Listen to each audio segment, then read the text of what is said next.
Hello guys, last எபிசோடில் crown Prince ஹங்யாங்லேருந்து டாங்னேக்கு physician லீ Sungai தேடி தான் வந்திருப்பார். ஆனால் ஃபிசிஷியனோட கிளினிக்கில் நிறைய மக்கள் மர்மமான முறையில் இறந்து போய் இருந்திருப்பாங்க. ஆனால் ஃபிசிஷியன் அசிஸ்டண்ட்டான சோபின்ற பொண்ணு உயிரோடு இருந்திருப்பா. அவளை இவர் மீட் பண்ணதுனால அந்த மக்களுக்கு என்ன ஆச்சு, அது மட்டும் இல்லாமல் இந்த நோயை குணப்படுத்தணும்னா அவர் விட்டுட்டு போன ஜேர்னல் இருந்தால் தான் முடியுன்றது க்ரௌன் பிரின்ஸுக்கு தெரிய வர அந்த ஜேர்னல் எடுக்கிறதுக்காக கிளினிக்கு போயிருப்பார். ஆனால் அங்கே படை தளபதி க்ரௌன் பிரின்ஸ் அரெஸ்ட் பண்ணுறதுக்காக ஆளுங்களோட வெயிட் பண்ண இவங்க ரெண்டு பேருக்குள்ள ஒரு சண்டையாக அந்த கிளினிக்ல இருந்த ஒரு பெட்டிக்குள்ள ஒரு வயசான ஜாம்பியை யாரோ அடைச்சி வச்சிருந்திருக்காங்க. அது வெளியில வரவும் படைத்தளபதி அது தாக்கிட்டு அந்த ஜாம்பி மரணம் அடையுது. படைத்தளபதி அதனால முழு ஜாம்பியா மாறி க்ரௌன் பிரின்ஸ் அட்டாக் பண்ண வந்ததுனால க்ரௌன் பிரின்ஸ் படைத்தளபதியை கொண்டு வந்திருப்பாரு. இதோட தான் லாஸ்ட் எபிசோட் முடிஞ்சிருக்கும். இந்த எபிசோடோட ஸ்டார்டிங்லேயே க்ரௌன் பிரின்ஸ் அந்த கிளினிக்ல இருந்து தப்பிச்சு வெளியில ஓடி வர்றதுதான் காட்டுறாங்க. இவர் கிட்ட வர ரொம்ப கோரமான சத்தமா அவரை சுத்தி கேட்டுட்டு இருக்கு. என்னடா நடக்குதுன்னு தெரியாம ஒரு பதட்டமான நிலைய மனுஷன் ஓடி வந்துட்டு இருக்காரு. எப்படியோ கிட்டத்தட்ட அந்த மெஜிஸ்ட்ரேட் ஆஃபீஸர் ரீச் பண்றதுக்குள்ள எல்லா இடமும் பத்தி எரிஞ்சுக்கிட்டு இருக்கத அவர் தூரத்துல இருந்தே பார்த்துடுறாரு. இப்போ மெஜிஸ்ட்ரேட் ஆஃபீஸ்க்குள்ள என்ன நடக்குதுன்றது நம்மளுக்கு காட்டுறாங்க. ஜாம்பிஸோட கோரமான சத்தமும் அதனால பயந்து ஓடுற மக்களோட அலறலும் தான் பயங்கரமா கேட்டுட்டு இருக்கு. அப்படியே பேஸ்மெண்ட்டுக்கு கீழே காட்டுறாங்க. ரெண்டு பேரும் உயிருக்கு பயந்து ஒளிஞ்சுக்கிட்டு இருக்காங்க. யார் அந்த ரெண்டு பேர்னு பார்த்தா இந்த டாங்னியோட முக்கிய உயர் அதிகாரியான அந்த மெஜிஸ்ட்ரேட்டே கீழே தான் ஒளிஞ்சுக்கிட்டு இருக்காரு. கூடவே மெஜிஸ்ட்ரேட்டோட அசிஸ்டன்ட்டும் அங்கதான் ஒளிஞ்சுக்கிட்டு இருக்கான்.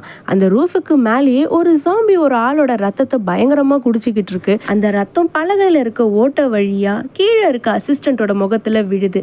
அது பொழிச்சுன்னு விழுந்த சத்தத்தை கேட்டு டக்குன்னு ஒரு ஜாம்பி கண் விழிக்குது. அந்த பேஸ்மெண்ட்டுக்கு அடியில் அது ஓடி வருது. இந்த ஜாம்பி வர்றதை பார்த்துட்டு இவங்க ரெண்டு பேருமே அந்த பேஸ்மெண்ட்டோட முன்னாடி பகுதியிலேருந்து நடுப்பகுதிக்கு போக முயற்சி பண்ணுறாங்க. அந்த நடுப்பகுதியில் இந்த அசிஸ்டன்ட் மட்டும் நல்லா மாட்டிக்கிறாரு. அது அந்த டைமில் காலை பிடிச்சி கடிக்க ஆரம்பிச்சிடுது. இந்த முக்கிய உயர் அதிகாரி மட்டும் அங்கேருந்து தப்பிச்சு ஓடிடுறாரு. என்னை காப்பாற்றுங்க அரசேன்னு கேட்குறாரு. இருந்தாலும் இவரால் அந்த சுச்சுவேஷனை ஹேண்டில் பண்ண முடியாமல் தப்பிச்சு போயிடுறாரு. இவரை காப்பாற்றுறதுக்காக அங்கேருந்து ரெண்டு காவலாளிகள் ஓடி வந்து இவரை தூக்க உதவி பண்ணுறாங்க. அதுக்குள்ளே அங்கே இருந்த மக்கள் எல்லாருமே ஜாம்பிஸா மாதிரி துரத்துறதுனால இந்த மெஜிஸ்ட்ரேட்டையும் பிடிச்சி தள்ளி விட்டுட்டு இருக்கிறவனுங்க எல்லாம் ஓடிக்கிட்டு இருக்கானுங்க. ஓட அங்கேருந்து பாஞ்சிக்கிட்டு வந்து ஜாம்பிஸ் மேலே விழுந்து இருக்கிறவங்க எல்லாரையும் போட்டு கடிச்சிக்கிட்டு இருக்கு. கடைசியாக வேற வழியே இல்லாமல் எங்கே ஓடி ஒளிறதுன்னு தெரியாமல் உயிரை கையில் பிடிச்சிக்கிட்டு இவர் சிறைச்சாலை பக்கம் ஓடிடுறாரு. அங்கே இருக்க காவலாளிங்க கிட்ட எதையாச்சும் ஒன்று திறந்து விடியா, நான் உள்ளே போய் உட்காருன்றாரு ஒரு மெஜிஸ்ட்ரேட்டு. இந்த சிறைக்குள்ள 3 காவலாளிகள் இருக்காங்க. அவங்க 3 பேருமே 3 கதவை திறக்கிறாங்க. கரெக்டாக 2 கதவு திறந்த உடனே இவன் உள்ளே போகலான்னு பார்த்தா எங்கே இருந்தோ மலன்னு இந்த ஜாம்பிஸ் வந்துடுதுங்க. நல்லா இருந்த செல்குள்ளே இருக்க பீப்புள் எல்லாருமே போய் இதுங்க கடிக்க ஆரம்பிச்சிருச்சுங்க. அங்கே இருந்து காவலாளிகள் 2 பேருமே அவுட்டு. மிச்சம் இருக்கிறது இந்த ஒரு மெஜிஸ்ட்ரேட்டும் அந்த ஒரு காவலாளியும் தான். 3வது செல்லை கரெக்டாக திறந்து இவங்க 2 பேரும் உள்ள வர எந்த செல்லில் சோபியை இவர் அடைச்சி வச்சாரோ ஒளியறதுக்காக அதே செல்லுக்குள்ள தான் இந்த மெஜிஸ்ட்ரேட்டும் வந்திருக்காரு. எதிர்பார்க்காத விதமா இந்த காவலாளியோட கையை மட்டும் ஒரு ஜாம்பி வச்சு கடிச்சிருது. அதனால இவன் செல்லுக்குள்ளேயே அஃபெக்ட் ஆன நிலைமையில விழுந்துடுறான். இதை பார்த்துட்டு பக்கத்து செல்லில் இருக்க 2 கைதிங்க அலறானுங்க. இவனுங்க ஆயுள் தண்டனை கைதிங்க போல இவனுங்களோட கழுத்தை ஒரே பலகையில வச்சு அடைச்சி வச்சிருக்காங்க. பயத்துல பின்னாடி பக்கம் இருக்க செல் பக்கம் போய் விழ அந்த செல்லில் இருந்த ஒரு ஜாம்பி ஒருத்தனோட கையை போட்டு நல்லா நறுக்குன்னு கடிச்சிருது. அந்த காவலாளி கொஞ்சமா ஜாம்பியா மாறுறத நம்ம சோபி நோட் பண்றதுனால அங்க இருந்த வாள் எடுத்து கையில வச்சுக்கிறா. ஆனா இந்த மெஜிஸ்ட்ரேட் செம பயந்தாங்கோலியா இருப்பான் போல இருக்கு. சோபி பின்னாடியே போய் ஒளிஞ்சுக்கிறான். காவலாளி முழுசா ஜாம்பியா மாறிடுறான். ரத்த வெறியில அவ கையில வாள் இருக்கிறத கூட அவன் கவனிக்காம அவங்க 2 பேரையும் தாக்க முயற்சி பண்ணும்போது அந்த வாள் அவன் கழுத்திலேயே சொருகிடுது. இதனால அப்படியே அவன் அந்த இடத்துல மொத்தமா செத்து போயிடுறான். பக்கத்து செல்லுல 2 பேர் இருந்திருப்பானுங்களா, அதுல ஒருத்த முழு ஜாம்பியா மாறிட்டான். ஒரு பக்கம் அவன் கூட இருக்க ஜாம்பி இழுக்க, இன்னொரு பக்கம் வெளியில இருக்க மக்கள் எல்லாம் கையை உள்ள விட்டு நீட்டிக்கிட்டு இருக்காங்க அவனை பிடிக்கிறதுக்காக. இதனால உள்ளுக்குள்ளேயே அவன் சங்கு சக்கர மாதிரி சுத்தி வந்துகிட்டு இருக்கான். இந்த ஜெயிலுக்குள்ள இவங்க 3 பேரை தவிர மீதி எல்லாருமே ஜாம்பிஸா மாறிடுறாங்க. இந்த பக்கம் ஒரு சின்ன பையன் அழுதுகிட்டே ஓடி வந்துகிட்டு இருக்கான். அவனை ஒரு ஜாம்பி துரத்திக்கிட்டு வர கரெக்டா அது பிடிச்சி கடிக்கும் போது அந்த ஜாம்பி மூஞ்சிலேயே ஒரு சூலாயுதம் வந்து குத்துது.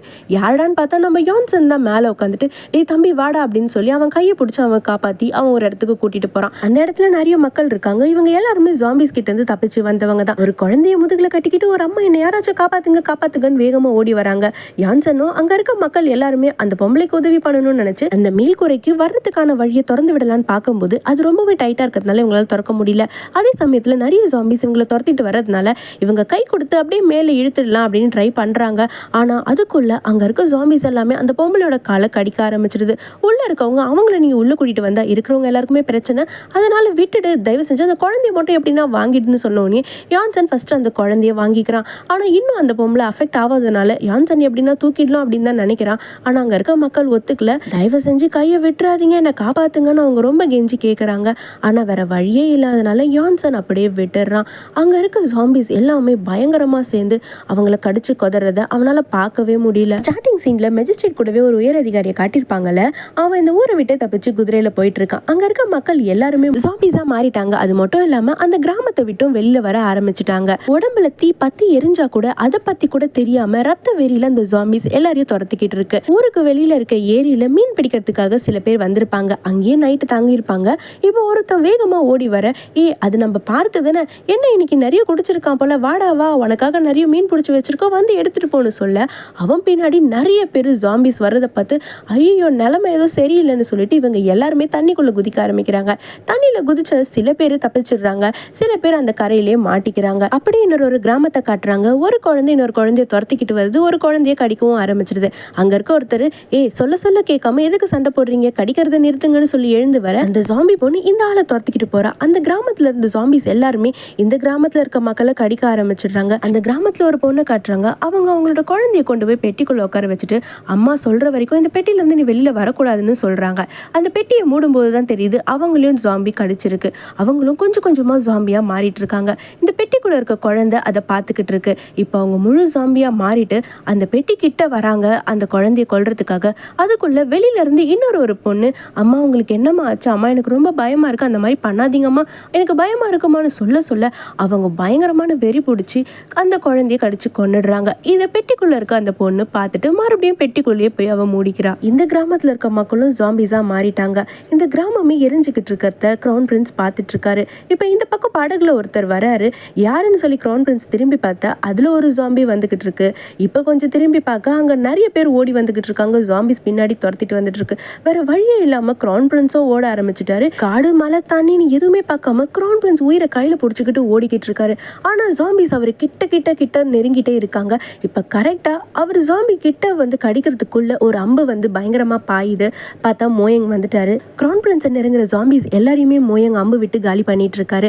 ஒரு கட்டத்துல அவரோட குதிரையில அவர் ஏத்திக்க போகும்போது எல்லா ஜாம்பிஸும் மோயங்கே அட்டாக் பண்ண வந்துடுறாங்க. அவர் வாழை எடுத்து உடம்புல எல்லா இடத்துலயும் குத்தி பாக்குறாரு. ஆனா அந்த ஜாம்பிஸ் எதுவுமே சாவல. இப்ப கிரவுன் பிரின்ஸ் அவரோட வாழை எடுத்து அதோட தலையை வெட்டுறாரு.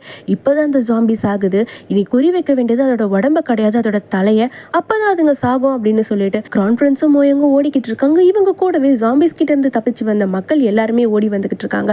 இவங்க எல்லாருமே அரண்மனையை நோக்கி தான் ஓடிட்டு இருக்காங்க. கொஞ்ச நேரத்துக்கு முன்னாடி குதிரையில தப்பிச்சு ஓடி வந்தாலும் ஒரு உயர் அதிகாரி இந்த மக்கள் உள்ள வர்றதை தடுக்கிறதுக்காக அந்த கதவை மூட சொல்லிடுறான். கீழே இருக்க மக்கள் எல்லாரும் தயவு செஞ்சு எங்களை உள்ள விடுங்க, எங்களை அனுமதிக்கலனா கூட பரவாயில்ல, எங்களோட குழந்தைங்களை மட்டுமாச்சும் உள்ள விடுங்கன்னு சொல்லி கெஞ்சிக்கிட்டு இருக்காங்க.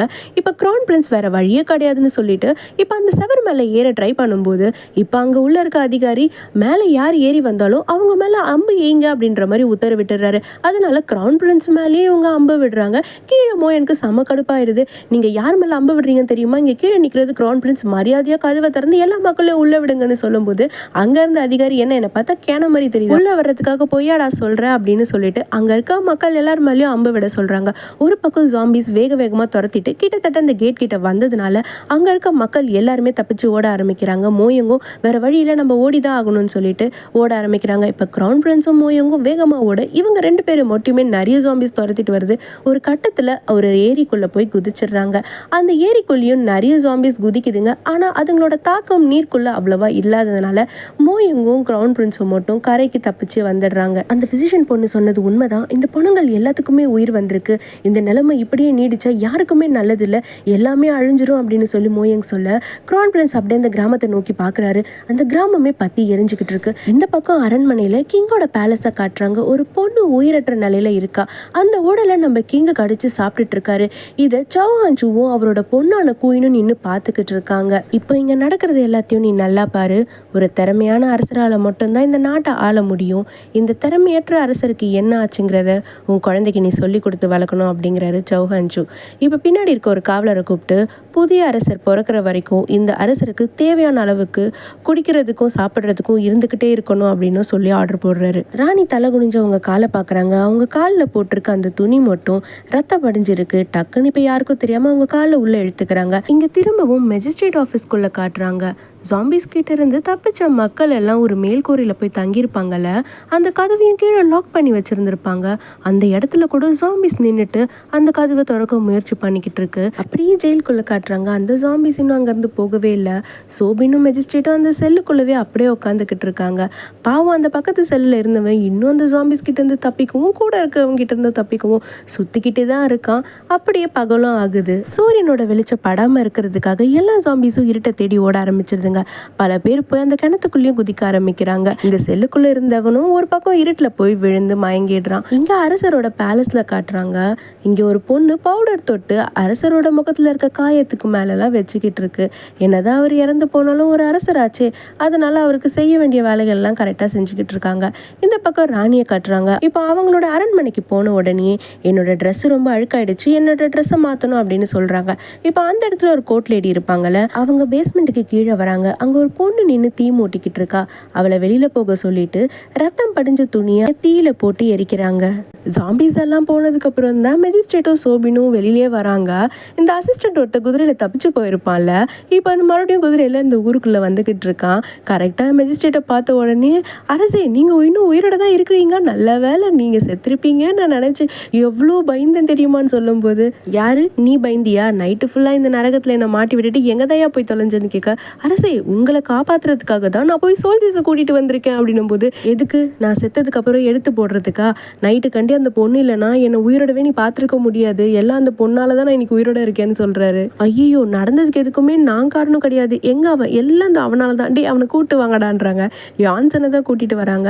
இவன் தான் இந்த மாதிரி எல்லாம் விஷயத்த என்கிட்ட இருந்து மறைச்சிட்டான், என்கிட்ட இவன் முன்னாடியே சொல்லியிருந்தானா இதெல்லாம் நான் நடக்கவே விட்டுருக்க மாட்டேன் தெரியுமா உங்களுக்கு அப்படின்னும் போது, யான்சன் இந்த மாதிரிலாம் நடக்கும்னு நான் உன்கிட்ட ஏற்கனவே சொல்லவே இல்லை, சொன்னேன் தானே அப்படின்னும் போது, எவ்வளோ தைரியம் வந்து நீ என் கண்ணை பார்த்து பேசுவே அப்படின்ட்டு அவன் கிட்ட சண்டைக்கு போகிறான். அது கூட அந்த மெஜிஸ்ட்ரேட், யோ முதல் சண்டை போடுறதை நிறுத்தியா, நீ கொஞ்சம் பணத்தை தானே என் கொண்டு வந்த, எங்க இருந்தியா இவ்வளோ பேர் வந்தானுங்கன்னு சொல்லி கேட்க, இப்போ டக்குன்னு சோபின் ஓடி வந்துட்டு அதுக்கு நான் பதில் சொல்கிறேன், இவங்க எல்லாம் ஃபிசிஷியன் லீஸுங்களோட கிளினிக்கில் நோயினால் பாதிக்கப்பட்டிருந்தவங்கன்னு சொல்ல, அப்போ அங்கேருந்து தான் இதெல்லாம் பரவுச்சான்னு கேட்க, அவங்களுக்கு இருந்தது சாதாரணமான நோய் தான், ஆனால் அவங்க எப்போ ஒரு பணத்தை சாப்பிட்டாங்களோ அப்பத்துலேருந்து தான் அப்படின்னும் போது, என்னது பணத்தை சாப்பிட்டாங்களான்னு நீங்கள் ஷாக்கிங்காக கேட்குறாங்க.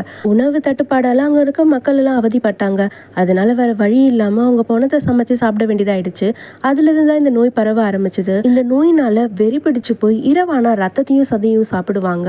ஆனால் பகலானதுக்கப்புறம் அந்த சூரிய ஒளி மேலே படாமல் இருக்கிறதுக்காக இந்த மாதிரி எல்லா இடத்துலையும் போய் ஒளிஞ்சுப்பாங்க. இவங்க எல்லாரையும் இப்படியே விடுறது நமக்கு ரொம்ப ஆபத்தாகும்னு சோபி சொல்லி முடிக்கிறதுக்குள்ள அந்த அசிஸ்டன்ட், பார்த்தீங்களா நான் அப்பவே சொன்னேன் எல்லாத்துக்கும் இவங்க 2 பேர் தான் காரணம், இவங்களுக்கு கடுமையான தண்டனை கொடுக்கணும், அது மட்டும் இல்லாமல் இந்த பணத்தை எல்லாத்தையும் கொண்டு போய் எரிக்கணும்னு சொல்லும்போது, யான்சன் நீ எனக்கு என்ன வேணா தண்டனை கொடு, ஆனால் அந்த பணத்தை எரிக்கிறதுக்கு முன்னாடி அது தலையை நீ வெட்டினாதான் அந்த பணம் முழுமையாக அது சாகும், அப்படி இல்லைன்னா அந்த நெருப்போடவே பற்றிக்கிட்டு வந்து ஒன்றையும் காலி பண்ணுற பரவாயில்லையான்னு கேட்க, ஐயோ அப்போ நான் ஃபஸ்ட்டு சொன்ன மாதிரியே செய்யா அப்படிங்கிறாரு. எவ்வளோ தைரியம் இருந்தால் என் புள்ளியை நீ எரிக்கலான்னு பார்ப்பேன், உன் விரல் அவன் மேலே பட்டா கூட அவ்வளோதான் அப்படின்ற மாதிரி ஒரு மிரட்டல் சவுண்டு கேட்குது. திரும்பி பார்த்தா ஒரு ஓல்டு லேடி, அந்த அசிஸ்டன்ட் டக்குன்னு ஐயோ இவங்களான்ட்டு டக்குன்னு குனிறாரு. இந்த மெஜிஸ்ட்ரேட் வர புதுசாக வந்தவரில் இவங்க யாருன்னு இவருக்கு தெரியல. ஐயோ யார் அவங்க அப்படின்னு கேட்கும்போது, இவங்க தான் முன்னாள் கமாண்டரோட அம்மா அப்படின்னும் போது, ஓ அப்படியான்னு சொல்லிட்டு, இதை பாருங்க என் புள்ளையை ஒழுங்காக என்கிட்ட ஒப்படைச்சிருங்க, அவனை எரிக்கலாம் கூடாது, அவன் எவ்வளோ பெரிய ஆள் தெரியுமான்னு இவங்க பேச, இங்கே பாருங்க அவர் எவ்வளோ பெரிய ஆளாக இருந்தாலும் பாதிக்கப்பட்டிருக்காரு, இப்போ அவர் இறந்தும் போயிட்டாரு, எரிக்கலனா பிரச்சனை ஆயிடுன்னு சொல்லும்போது, அதுக்கு அந்த அசிஸ்டண்ட்டு, அந்த அம்மா சொல்கிறது உண்மைதான், அவங்க பையன் கொலையே பண்ணியிருந்தா கூட அவரை தண்டிக்கிறதுக்கான உரிமை அதிகாரம் நமக்கு கிடையாது, அதனால அவங்கள விட்டுறலாம் அப்படின்னு சொல்லும்போது, என்னையா பேசுகிற, அவங்கள விட்டுட்டா அதுக்கப்புறம் பிரச்சனை ஆயிருமே நமக்கு அப்படின்னு அப்படின்னும் போது இந்த ஓல்ட் லேடி மாதிரியே முக்கிய அதிகாரிகளோட சொந்தக்காரங்கள்லாம் இருப்பாங்கல்ல, அப்பா அம்மா அண்ணன் தம்பி எல்லாருமே இவங்கள போட்டு மிரட்டிட்டு இருக்காங்க. என் பையனையும் எரிக்கக்கூடாது, என் அப்பாவையும் எரிக்கக்கூடாதுன்னாங்க. அதனால வேற வழியே இல்லாத அசிஸ்டன்ட் பேசாம பொதுமக்களையும் உயர் அதிகாரிகளும் பிரிச்சிடலாம், அப்புறம் பொதுமக்களை தனியாக ஃபுல்லாக எரிச்சிடலாம் அப்படின்னு சொல்கிறான். போனோம் அங்கே எவ்வளோ கொட்டி கிடக்கு, இதில் எங்கேயா போயிட்டு உயர் அதிகாரியோ நான் பொதுமக்களையும் பிரித்து எடுக்கிறதுனா, அரசே அதெல்லாம் ஈஸியாக ஒரு ஐடியா வச்சு நான் பண்ணிடுறேன் அப்படின்னு. என்னையா ஐடியான்னு கேட்டால், அவங்க போட்டிருக்க ட்ரெஸ்ஸு வந்து பட்டு துணியாக, அதை வச்சு இவர் கண்டுபிடிச்சி பணத்தை பிரித்து எரிக்க போகிறாராம். இந்த மாதிரி ஐடியா கொடுத்தோன்னே அதுக்கு மெஜிஸ்ட்ரேட்டோ சூப்பர் ஐடியாயா அப்படிங்கிறாரு. கிரவுன் பிரின்ஸும் மோயங்கும் அந்த இடத்துக்கு வந்துடுறாங்க. வந்த வேகத்தில் கிரவுன் பிரின்ஸு அசிஸ்டண்டோட மூஞ்சில பார்த்து ஓங்கி ஒரு குத்துறாரு. தொமால்னு கீழே வந்துட்டு, எவ்வளோ தைரியம் இருந்தா ஏன் மூஞ்ச பார்த்து நீ குத்துவ அப்படின்னு கேட்க, உனக்கு எவ்வளோ தைரியம் இருந்தா நீ ஏன் மேலேயே அம்பு விடுவ, நீ அந்த கதவை மூடி வச்சிருப்ப. கிரவுன் பிரின்ஸ் தன்னோட வாளை எடுத்து கரெக்டா அசிஸ்டண்டோட கழுத்துல வைக்கிறாரு. அங்க இருந்த ஜெனரலும் சோல்ஜர்ஸும் டக்குன்னு வாள் எடுத்துட்டு வர, யாரு முன்னாடி நீங்க வாள் எடுத்துட்டு வரீங்கன்னு தெரியுதான்னு மோயங் தன்னோட வாளை நீட்ட, அங்க இருக்க ஜெனரலுக்கு தான் மோயங் ஆல்ரெடி தெரியுமே, அதனால டக்குன்னு அவரோட வாளை உள்ள வச்சுட்டு அமைதியாயிடுறாரு. அந்த மக்கள் எல்லாம் எதுக்காக நீ உள்ள விடாம வெளியிலேயே விட்டேன்னு கேட்க, உள்ள இருக்க சோல்ஜர்ஸ் எல்லாரையும் காப்பாத்துறதுக்காக தான் நான் அப்படி பண்ணேன் அப்படிங்கிறான். அதுக்காக சின்ன குழந்தைங்களை கூட வா அப்படின்னு சொல்லி இவன் ரொம்ப கோவப்படுறான். இதெல்லாம் கேட்கறதுக்கு நீ யாரியா அப்படிங்கிறாரு. இப்போ பக்கத்தில் மெஜிஸ்ட்ரேட்டும், இவ்வளோ பேசுறீங்களே நீங்க யாருங்க அப்படின்னு கேட்க, டேகை தூக்கி வெளியில விசிறி அடிக்கிறாரு கிரவுன் பிரின்ஸை. இப்போ எடுத்து பார்க்க, என்னது 4 பூ போட்டு டேகா அப்படின்ட்டு, இவர் நம்ம கிரவுன் பிரின்ஸ் ஆச்சேன்னு சொல்லிட்டு மெஜிஸ்ட்ரேட் போத்துன்னு கிரவுன் பிரின்ஸ் காலிலேயே விழுந்துடுறாரு. என்ன எல்லாரும் பார்க்குறீங்க, இவர் தான் நம்ம கிரவுன் பிரின்ஸ்ன்னு சொல்ல, அடி வாங்கின அசிஸ்டண்ட்டுக்கு ஒன்றுமே புரியல. அடடா இவர் மேலேயா நேற்று அம்ப விட்டோம் அப்படின்னு நினைக்கிறதுக்குள்ள, இப்போ எங்களுக்கு உதவி தேவைப்படுது, அப்படி இல்லைன்னா உன்னை மட்டும் இல்லை உன் குடும்பத்தையே நான் அழிச்சிருப்பேன் அப்படின்னு சொல்ல, ஐயோ அரசே எங்களை மன்னிச்சிருங்கன்னு சொல்லிட்டு இவனும் காலில் விடுறான். அங்கே இருக்க எல்லா மக்களுமே, ஏன் அந்த கமாண்டரோட அம்மா கூட அப்படியே கிரவுன் பிரின்ஸ்க்கு முன்னாடி மண்டிட்டுறாங்க. இப்போ கிரவுன் பிரின்ஸ் இவங்க எல்லாரையுமே நைட் ஆகுறதுக்குள்ள அப்புறப்படுத்தணும், யாரையுமே புதைச்சா மறுபடியும் அவங்க வெளியில வந்துருவாங்க, அதனால எல்லாரோட தலையும் வெட்டிட்டு எரிக்கணும் அப்படின்னு ஆர்டர் பண்றாங்க. அதுக்கு அந்த கமாண்டரோட அம்மா மட்டும் ஒத்துக்க மாட்டாங்க. என் பையனை மட்டும் எரிக்காதீங்கன்னு சொல்லி கிரவுன் பிரின்ஸ் கிட்ட கேட்டுக்க, உங்களோட நிலைமை எனக்கு புரியுது, உங்க ஃபேமிலியை விட்டு நீங்க எவ்வளவு கஷ்டப்படுறீங்கன்னு எனக்கு புரியுது, நிலைமையை கொஞ்சம் புரிஞ்சுக்க முயற்சி பண்ணுங்கன்னு கிரவுன் பிரின்ஸ் சொல்லிட்டு இருக்கா. இன்னும் எவ்வளவு சோல்ஜர்ஸ் உயிரோட இருக்காங்கன்னு கேட்க, வெறும் 50 பேர் தாங்க இருக்காங்க அப்படின்றாரு ஜெனரல். பாதி பேர் இந்த பணங்களை எரிக்க போங்க, மீதி பேர் ஒரு கப்பலை ரெடி பண்ணுங்க, இங்க உயிர் பிழைச்ச மக்கள் எல்லாரையும் இங்க இருந்து வேற இடத்துக்கு கொண்டு போங்க அப்படின்னு உத்தரவிடுறாரு. இந்த டோங்னேவோட மெஜிஸ்ட்ரேட் ஆனா நான் சொல்றேன், கிரவுன் பிரின்ஸோட உத்தரவு நிறைவேற்றப்படும் அப்படின்ட்டு மறுபடியும் தரையில மண்டிடுறாரு. அங்க இருக்க மக்கள் மட்டும் இல்லாம உயர் அதிகாரிகள் எல்லாமே கிரவுன் பிரின்ஸ் கிட்ட மண்டிட்டு அவர் போடுற உத்தரவை கேட்டு நிற்கிறத பார்க்கும்போது மோயங்க்கு ரொம்ப பெருமையாவே இருக்கு.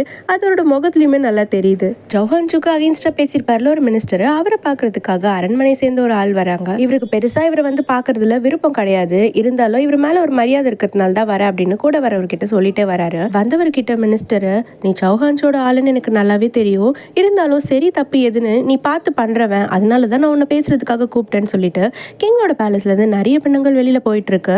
ஆனா கிங் நல்லதா இருக்காரான்றது நமக்கு இப்ப வரைக்கும் தெரியல. சௌஹான்சு நம்ம கிட்ட இருந்து ஏதோ ஒரு உண்மையை மறைக்கிறாரு அப்படின்னு சொல்லும்போது இவ அதை நம்ப மாட்டான். இது நம்புற மாதிரியே இல்லைங்க அப்படின்னு சொல்லும்போது, கிங்கோட பேலஸ்ல என்ன நடக்குதுன்ற உண்மையை நம்ம தெரிஞ்சுக்கணும்னா நம்ம எல்லாருமே சேர்ந்து கிங்க போய் நேரடியா பாக்குறதா சரி வரும் அப்படின்னு சொல்ல, கிங்கோட பேலஸ்க்கு யாருமே போக கூடாதுன்னு குயின் தடை போட்டிருக்காங்களேன்னு சொல்ல, நம்ம அரசருக்காக தான் வேலை பார்க்குறோம், ராணிக்காக வேலை பார்க்கல, அதனால கண்டிப்பா கிங்கோட பிளேஸ்ல போய் பார்த்தே ஆகணும், நம்ம கூட லார்ட் ஹங்யாங்கும் கண்டிப்பா வருவாரு அப்படின்ற மாதிரி சொல்றாங்க. என்ன லார்ட் ஹங்யாங்கா, அவர் தான் இங்கே இல்லவே இல்லையேன்னு கேட்க, ஆமாம் 3 வருஷத்துக்கு முன்னாடி அவங்க அம்மா இறந்துட்டாங்க, அப்பத்துலேருந்து அவங்க அம்மாவோட சமாதிலே தான் அவர் இருக்காரு. ஆனால் இங்கே இந்த மாதிரி ஒரு பிரச்சனை போயிட்டுருக்கு, கிங்குக்கு எதனா ஒரு ஆபத்துன்னு தெரிஞ்சால் அவர் கண்டிப்பாக இங்கே வருவார். லார்ட் ஹங்யாங் என்ன முடிவு எடுத்தாலும் இங்கே இருக்க ஸ்காலர்ஸ் அதிகாரிகள் மட்டும் இல்லை மக்களும் அவர் பேச்சை தான் கேட்பாங்க, அவர் வந்தால் தான் இங்கே நிலைமை மாறும் அப்படின்னு சொல்கிறாரு. இவர் மினிஸ்டர் மட்டும் கிடையாது, ஸ்காலர்ஸ்க்கு எல்லாமே இவர் தான் சீஃபாகவும் இருந்திருப்பாரு. ஹங்ஜூவில் இருக்க லார்ட் ஹங்யாங்க்கு இந்த சீஃப் ஸ்காலரும் ஒரு லெட்டரும் அனுப்பி வைக்கிறாரு. இந்த பக்கம் சௌஹான்சுவை காட்டுறாங்க. அவரை பார்க்கறதுக்கு ஒரு ஒற்றன் வரான், அவன் கையில் ஒரு லெட்டரும் இருக்கு. அந்த லெட்டர் எடுத்துட்டு வந்து சௌஹான்சு கிட்ட கொடுக்குறாரு.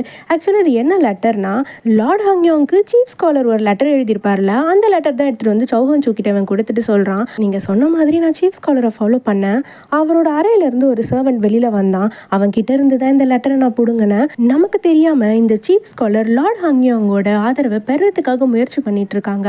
இதை கண்டி நம்ம தவிர்க்கலன்னா இந்த சீஃப் ஸ்காலரோட சேர்ந்து கிரவுன் பிரின்ஸுக்காக லார்ட் ஹங்யாங்கும் சப்போர்ட் பண்ண ஆரம்பிச்சிருவாரு. ஒருவேளை லார்ட் ஹங்யாங் சப்போர்ட் பண்ண ஆரம்பிச்சாருன்னா மக்கள் எல்லாருமே கிரவுன் பிரின்ஸ்க்கு தான் சப்போர்ட்டிவாக போயிடுவாங்க. அப்புறம் நம்மளோட நிலைமை ரொம்ப மோசமாயிடும்னு சொல்ல அதுக்கு சௌஹான்சூ சிரிச்சுக்கிட்டே என்னைக்குமே லார்ட் ஹங்யாங் என்னை எதிர்க்கவே மாட்டார்னு சொல்றாரு. இங்க மெஜிஸ்ட்ரேட் சோபியை கூப்பிட்டு வச்சு கேட்டுட்டு இருக்காரு. அந்த கிளினிக்ல அத்தனை பேர் பாதிப்படைஞ்சிருக்காங்கல்ல, ஏன் என்கிட்ட இதெல்லாம் முன்னாடியே சொல்லலன்னு கேட்க, தயவு செஞ்சு என்ன மன்னிச்சிடுங்க, அங்க இருக்க எல்லாருமே என்னோட ஃபேமிலி மாதிரி, அதனால அவங்கள நானே குணப்படுத்திடலாம்னு நினைச்சேன், இருந்தாலும் நான் பண்ணது தப்பு தான், அதனால எனக்கு மரண தண்டனை அளிச்சிருங்க அப்படின்னு சொல்ல, சேச்சா அப்படிலாம் இல்லை, ஒரு ஃபிசிஷியனா உன் கடமையை தான் நீ செஞ்சிருக்க, அது மட்டும் இல்லாமல் நீ தான் என்னோட உயிரையும் காப்பாத்திருக்க, அதுக்கு நன்றி கடனா என்னோட தலைமுடி நரைக்கிற வரையும் நான் உன்னை பாதுகாக்கணும்னு நினைக்கிறேன்னு சொல்றாரு. ஆக்சுவலா இவர் சோபியை ஒன் சைடா லவ் பண்ண ஆரம்பிச்சிட்டாரு போல. ஆனா சோபி இவர் சொன்னதை அப்படியே மாத்தி புரிஞ்சுக்கிறா. உங்களுக்கு உடம்புல எதனா நோய் இருக்கா, உங்களுக்கு அதனால ஃபிசிஷியன் தேவைப்படுதா, கவலைப்படாதீங்க, நான் வேணா உங்களை செக் பண்ணி பார்க்கட்டுமா அப்படின்னு கேட்க, இவருக்கும் சரி ஓகே, அவ நம்ம கையை தொடுறதே ரொம்ப பெரிய விஷயம் தானேன்னு சொல்லிட்டு பரவாயில்ல நீ தொட்டு செக் பண்ணு அப்படின்னு கொடுக்குறாரு. இவ செக் பண்ணி பார்த்துட்டு உங்களுக்கு வந்துட்டு கொனேரியா இருக்குது அப்படின்ற மாதிரி சொல்லிடுறா. ஆக்சுவலி கொனேரியாங்கிறது என்னன்னா நிறைய பேர்கிட்ட தப்பான உறவு வச்சுக்கிறதுனால வர ஒரு பாலியல் தொற்று நோய் மாதிரி. இதை கேட்ட உடனே அவருக்கு செம்ம ஷாக்கு. ஐயோ எடுத்த உடனே இப்படி சொல்லிட்டாலே அப்படின்னுட்டு, இதனால என்ன பிரச்சனை ஆயிடுமா என்ன அப்படின்னு கேட்கும்போது, கவலைப்படாதீங்க நீங்கள் ஸ்டார்டிங் ஸ்டேஜில் தான் இருக்கீங்க, மெடிசன் எடுத்துக்கிட்டா எல்லாம் சரியாயிடும்னு சொல்ல, இவகிட்ட இதுக்கப்புறம் எப்படிடா இதை பற்றி பேசுறதுன்னு சொல்லிட்டு எப்படி ஒரு லவ்வை கன்வே பண்ணுறதுன்னு தெரியாமல் முழிச்சிக்கிட்டு இருக்கா. கரெக்டாக மோயங் வந்துட்டு கிரவுன் பிரின்ஸ் ஃபிசிஷியனை கூட்டிகிட்டு வர சொன்னாங்கன்னு சொல்லிட்டு சோபியை கூட்டிகிட்டு போயிடுறாரு. இங்கே அந்த அசிஸ்டன்ட் மெஜிஸ்ட்ரேட்டை பார்க்க வந்திருக்காரு. என்னையா கிரவுன் பிரின்ஸ் சொன்ன மாதிரி கப்பல் எல்லாம் தயார் பண்ணிட்டீங்களான்னு கேட்க, எங்கேருந்துங்க ரெடி பண்ணுறது, ஏற்கனவே இருந்த கப்பல் எல்லாமே சேதம் அடைஞ்சிருச்சு, ஒரே ஒரு சரக்கு கப்பல் மட்டும்தான் இருக்குன்னு சொல்ல, இவ்வளோ மக்கள் இருக்காங்க, எப்படியா ஒரு கப்பலில் ஏற்றிட்டு போக முடியும், சரி பணத்தை எல்லாம் எரிச்சிட்டிங்களான்னு கேட்க, பக்கத்தில் ஒரு ஜென்ரல் இருப்பார், அவரை திரும்பி பார்த்துட்டு, யோ அதான் சொல்கிறாங்கல்ல, இப்போ இருக்கிற பணத்தெல்லாம் எடுத்து போட்டு எரி அப்படின்னு சொல்லி அவரை துரத்தி விட்டுட்டு, இங்கே பாருங்கள் சன்செட்குள்ளே இங்கே இருக்கிற பணத்தை எல்லாம் நம்மளால் எரிக்கவும் முடியாது, அதே மாதிரி எல்லாரும் போகிறதுக்கு கப்பலையும் ரெடி பண்ண முடியாது அப்படின்னு சொல்ல, இதை கேட்ட அந்த மெஜிஸ்ட்ரேட்டை அப்படியே குத்த வச்சு உட்கார, அவசரத்துக்கு உட்காந்துக்கிட்டாருன்னு தப்பாக நினச்சிக்கிட்டு அந்த அசிஸ்டன்ட் கையில் என்னத்தையும் தூக்கிட்டு வரான். சேச்சா அதெல்லாம் ஒன்றும் கிடையாது, ஆனால் சும்மா தான் உட்காந்துருக்கேன், நம்ம கிரவுன் பிரின்ஸ் சொன்ன ஆர்டரை நம்ம மதிக்கலன்னு தெரிஞ்சா கிரவுன் பிரின்ஸ் நம்ம தலையே எடுத்துருவாரியா அப்படின்னு சொல்லிட்டு இவனுங்க ஃபீல் பண்ணிட்டு இருக்கானுங்க. மோயன் கிரவுன் பிரின்ஸை பார்க்கறதுக்காக சோபியை கூட்டிட்டு போகும்போது சோபி அந்த கதவு கிட்டே நின்று யோசிச்சு பார்க்குறா. இப்போ ஃப்ளாஷ்பேக் காட்டுறாங்க. அன்னைக்கு நைட் அந்த கிளினிக்ல என்ன நடந்ததுன்றது தான் காட்டுறாங்க. யான்சனும் சோபியும் அந்த ரூம்குள்ளே பேசிட்டு இருக்கா. வெளியில இருந்து ரத்தம் கசிஞ்சு கொஞ்சம் கொஞ்சமாக அவங்க இருக்க ரூம்குள்ளே வர, இதை பார்த்து அவங்க என்னடா இதுன்னு சொல்லி கதவை திறந்து வெளியில போறாங்க.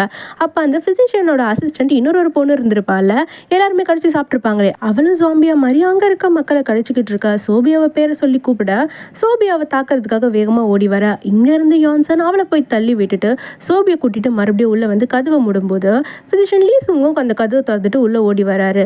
முன்னாடி இருந்த மாதிரி இந்த நோய் கிடையாது, இந்த நோயில ஏதோ மாற்றம் ஏற்பட்டிருக்கு அப்படிங்கிறாரு. டேனை சாகும்போது ஒரு மனுஷியா தான் அவ இறந்து போனா அப்படின்னு சொல்லிட்டு இருக்காரு. நோய் பரவினா இறந்துதான் போகணும், ஆனா இந்த மக்கள் கடிக்கிறதுனால அவங்க மான்ஸ்டரா மாறிட்டு இருக்காங்க அப்படின்னு சொல்றாரு. இப்போ அவர் பின்னாடியே சோபியும் போக யான்சன் டக்குன்னு அவ கையை பிடிச்சி தடுத்துடுறான். ஏன்னா அவர் பின்னாடியுமே யாரோ கடிச்சிருக்காங்க, அவருக்குமே இப்போ அந்த நோய் கொஞ்சம் கொஞ்சமா வந்துட்டு இருக்கு. இப்போ ஃபிசிஷியன் லீ சுங் முழு ஜாம்பியா மாறிடுறாரு. தளபதியை தாக்குன அந்த வயசான ஜாம்பி வேற யாரும் இல்லை, ஃபிசிஷியன் தான். இவரை தான் வந்து இவங்க ரெண்டு பேரும் சேர்ந்து பெட்டிக்குள்ள அடைச்சி வச்சிருந்திருப்பாங்க. தளபதியை காப்பாற்றுறதுக்காக இவர் தான் ஃபிசிஷியன் லீ சுங்னு தெரியாத கிரவுன் பிரின்ஸ் இவர் தலையில கல்லு போட்டு கொண்டு இருப்பாரு. இதெல்லாம் சோபி நினைச்சு பார்த்துட்டு இப்போ கிரவுன் பிரின்ஸ் கிட்ட போறா. கிரவுன் பிரின்ஸ் அந்த ஜேர்னல் எடுத்துட்டார் போல. இதுல போட்டிருக்கிறதெல்லாம் உண்மையாவே அந்த உயிர்த்தெழுதல் செடி கிடைச்சா இறந்தவங்களை உயிர் பெற்று வர வைக்க முடியுமான்னு கேட்க, அவர் அப்படிதான் சொன்னாரு. இந்த நோயை குணப்படுத்தணும்னா அந்த செடி நமக்கு ரொம்பவே முக்கியம், அதை தேடி தான் நான் ஃப்ரோசன் வேலைக்கு போனேன், ஆனா அங்க ஒரு செடி கூட என்னால் கண்டுபிடிக்க முடியல அப்படின்னு சொல்றா. அதுக்கு கிரவுன் பிரின்ஸ், அப்போ இப்போ வரைக்குமே நம்மளால இந்த நோயை கட்டுப்படுத்த முடியாது, அதுக்கான வழியும் கிடையாது அப்படிதானே அப்படின்னு கேட்க, இப்போ கரெக்டாக மோயங் வந்துட்டு அரசி உங்ககிட்ட ஒரு முக்கியமான விஷயம் பேசணும்னு சொல்ல சோபியை அனுப்பி வச்சிடுறாங்க. கிரவுன் பிரின்ஸ் தளபதியோட தலையை வெட்டியிருப்பார்ல, அந்த இடத்துக்கு மோயன் அனுப்பி வச்சிருப்பாரு. இப்போ மோயங் வந்து சொல்றாரு, தளபதியோட தலை அங்கே கிடையாது, அதை யாரோ எடுத்துட்டு போயிருக்காங்க, கண்டிப்பாக அது சௌஹான்சூ கிட்ட தான் போயிருக்கோம், இப்போ அவங்களோட பையனை நீங்கள் வெட்டிட்டீங்கன்னு தெரிஞ்சதுன்னா கண்டிப்பாக அவர் நம்மளை மன்னிக்க மாட்டார்னு சொல்ல, நானும் அவனை மன்னிக்க தயாரா இல்லை அப்படிங்கிறாரு. என்ன பேசுறீங்க, பதவிக்காக அரசருக்கு எதிராக சூழ்ச்சி பண்ணியிருக்கீங்க. அது மட்டும் இல்லாமல் சௌஹான்ஸோட ஒரே மகனான தளபதியோட தலையை வெட்டி கொன்னிருக்கீங்க. இதுக்கெல்லாம் அவர் உங்களை மன்னிப்பார்னு நீங்கள் நினைக்கிறீங்களான்னு கேட்க, என் அப்பாவை கொன்னதுக்காக அவனையும் அவன் பொண்ணையும் நான் சும்மா விட போகிறதில்ல அப்படிங்கிறாரு. அரசே என்ன சொல்கிறீங்க அப்படின்னும் போது, ஆமாம் எங்கள் அப்பா இறந்துட்டாரு. உயிர்த்தெழுதல் செடி மூலமாக சிகிச்சை கொடுத்து அவர் ஒரு மான்ஸ்டராக மாற்றி வச்சுருக்காங்க. எனக்கு நியாயம் கிடைச்சே ஆகணும். நான் சாஞ்சுக்கு போக போகிறேன் அப்படின்னு சொல்ல, பதவிக்காகவா அப்படின்னு கேட்க, பதவிக்காக இல்லை நான் உயிரோட இருக்கிறதுக்காக அப்படின்னு சொல்லிட்டு கிரவுன் பிரின்ஸ் அவங்க அப்பாவை நினச்சி பார்க்குறாரு. கிரவுன் பிரின்ஸ் சின்ன குழந்தையா இருக்கும்போது அவங்க அப்பா இவருக்கு எப்பயுமே சொல்கிற வார்த்தை, நீ உயிரோட இருக்கணும், உன் உயிரை தக்க வச்சுக்கணும் அப்படிங்கிறது தான். ஒரு சாதாரண மனுஷனாக இருந்தாலும் சரி, அரசனாக இருந்தாலும் சரி, உயிர் இருந்தால் தான் எதுவாக இருந்தாலும் உலகத்தில் சாதிக்க முடியும் அப்படின்றது கிரவுன் பிரின்ஸ்க்கு அவங்க அப்பா தான் சொல்லிட்டு இருப்பாரு. அதனால தான் நான் உயிரோட இருக்கணும், கண்டிப்பாக இருக்கணும்னு இப்போ வரைக்கும் கிரவுன் பிரின்ஸ் போராடிட்டு இருக்காரு. இப்போ இவர் சாஞ்சுக்கும் கிளம்பி போகிறாரு. இந்த பக்கம் மெஜிஸ்ட்ரேட்டோட அசிஸ்டண்ட்டை காட்டுறாங்க. கிரவுன் பிரின்ஸ் சொன்ன மாதிரி அந்த கப்பலை ரெடி பண்ணிட்டான் போல. எல்லாருமே இந்த கப்பலுக்குள்ளே போய்கிட்டு இருக்காங்க. இதில் பன்னிக்குட்டிலாம் எடுத்துகிட்டு போகும்போது இங்கே இவனுங்க தங்கறதுக்கே இடம் கிடையாது, இதெல்லாம் எதுக்கு இவனுங்க கொண்டு வரானுங்கன்னு இந்த புலம்பிட்டே நின்றுட்டு இருக்கான். டாங்னியில் ஒரு வில்லேஜை காட்டுறாங்க. சாகிறதுக்கு முன்னாடி தன்னோட குழந்தை பத்திரமா இருக்குன்றதுக்காக ஒரு அம்மா ஒரு குழந்தைய பெட்டிக்குள்ளே அடைச்சி வச்சுருந்துருப்பாங்கல்ல, அந்த குழந்தைக்கு ஒன்றும் ஆகலை. இப்போதான் அது பெட்டியை விட்டு வெளியில் வருது. வெளியில் வந்து பார்த்தா அந்த கிராமமே சூனியமாய் கிடக்குது. கப்பல் கிளம்ப போதான் அப்படின்னு சொல்லிட்டு அந்த மெஜிஸ்ட்ரேட் ஆஃபீஸில் இருந்த காவலரிங்க எல்லாம் ஓடுறாங்க. இப்போ அங்கே தான் யுவன்சங்கும் இருக்கான் ஜெயிலுக்குள்ளே. சாவியை கொடுத்துட்டு போங்க அப்படின்னு கத்த ஒரு காவலாளி வெளியிலேருந்து அந்த சாவியை தூக்கி போடுறான். அங்கேருந்து யுவன்சங் தப்பிச்சு வெளியில் ஓடி வந்துட்டு இருக்கான். கடைசியில் பார்த்தா அந்த கப்பல் வந்து போயிடுது. அவங்க நிறைய மக்களை அந்த அதிகாரிகள்லாம் விட்டுட்டு போயிடுறாங்க. இங்கே இருக்க பீப்புள் எல்லாருமே தயவு செஞ்சு எங்களையும் கூட்டிகிட்டு போங்க, எங்களுக்கு இந்த மாதிரி அநியாயம் பண்ணாதீங்க, எங்கள் குழந்தைங்களாச்சும் கூட்டிகிட்டு போங்க நீங்கள் இருந்து கத்திக்கிட்டு இருக்காங்க. பார்த்தா அந்த அசிஸ்டண்ட் என்ன பண்ணியிருக்கான், பொதுமக்கள் எல்லாரையுமே விட்டுட்டு அவனுக்கு தேவையான அதிகாரிகளும் அவங்களோட குடும்பத்தை மட்டும்தான் அந்த கப்பலில் ஏற்றிட்டு போயிட்டு இருக்கான். இந்த மெஜிஸ்ட்ரேட்டும் அந்த கப்பலுக்குள்ளே தான் இருக்கான்.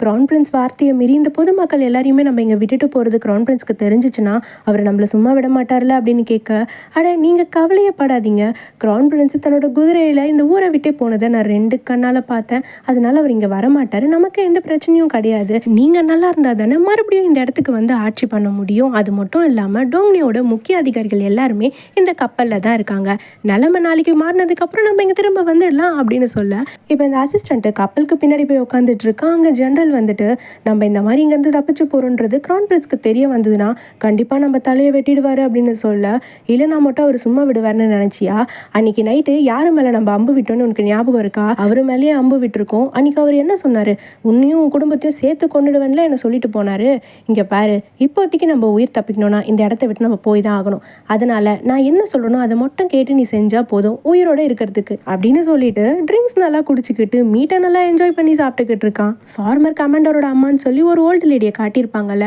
அதான் என் பையனை கூட யாரும் எரிக்கக்கூடாதுன்னு சொல்லி சண்டை போட்டிருக்கோம்ல, அவங்களும் இந்த கப்பலுக்குள்ளே தான் இருக்காங்க.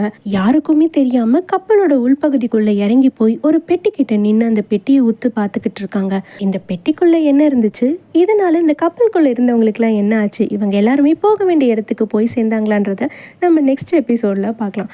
தேங்க்ஸ் ஃபார் வாட்சிங்.